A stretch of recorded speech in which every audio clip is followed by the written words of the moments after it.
కదిరి నరసింహస్వామి సాక్షిగా ఈ తూరి నవ్విచ్చేకి వస్తుంది నేను కాదు, మన మెగా ప్రిన్స్ వరుణ్ తేజ్ అనమాట. ఈ రోజు ఆయన బర్త్డే సందర్భంగా ఈ రోజు ఆయన కొత్త సినిమా అయితే అనౌన్స్ చేశారు. దానికి డైరెక్టర్ ఎవరయ్యా అంటే మన మేర్లపాక గాంధీ గారు అంటే వెంకటాద్రి ఎక్స్ప్రెస్, అలాగే ఎక్స్ప్రెస్ రాజా సినిమాలు ఉన్నాయి కదా, మాస్ట్రో నితిన్ గారిది, ఇలాంటి సినిమాలు తీసిన డైరెక్టర్ అనమాట.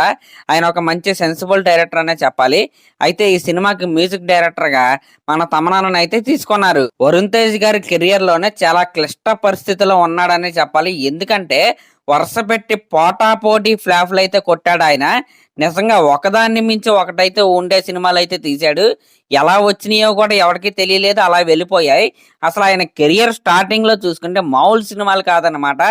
ఫస్ట్ సినిమా ముకుంద కావచ్చు, దాని తర్వాత కంచి కావచ్చు, లోఫర్ కావచ్చు, ఇంకా మన ఫిదా కావచ్చు, ఇలా అన్ని గద్దలకొండ గణేష్ కావచ్చు, అన్ని ఒకదాన్ని మించి ఉండే సినిమాలు. F2 కావచ్చు, ప్రతిదీ కూడా డిఫరెంట్ స్టోరీలతో డిఫరెంట్ క్యారెక్టరైజేషన్తో అసలు మామూలుగా ఉండే కాదు.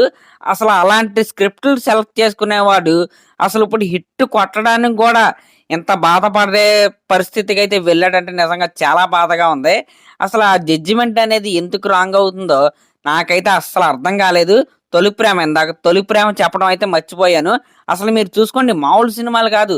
తొలి ప్రేమ, కంచె సినిమా అయితే ఈ జనరేషన్ లో ఏ హీరో కూడా ఆ సబ్జెక్ట్ అయితే అటెంప్ట్ అయితే చేయరు. అంత గుడ్ అటెంప్ట్ అది.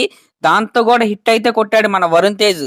అలాగే గద్దలకొండ గణేష్ లో ఆయన పర్ఫార్మెన్స్ అయితే పీక్స్ లెవెల్లో ఉంటది. ఇంకా నిజంగా ఆ సినిమా చూసిన తర్వాత అబ్బా ఇది కదరా, ఆ కట్అవుట్ కి కరెక్ట్ సినిమా ఇది పడింది అనుకున్నాను.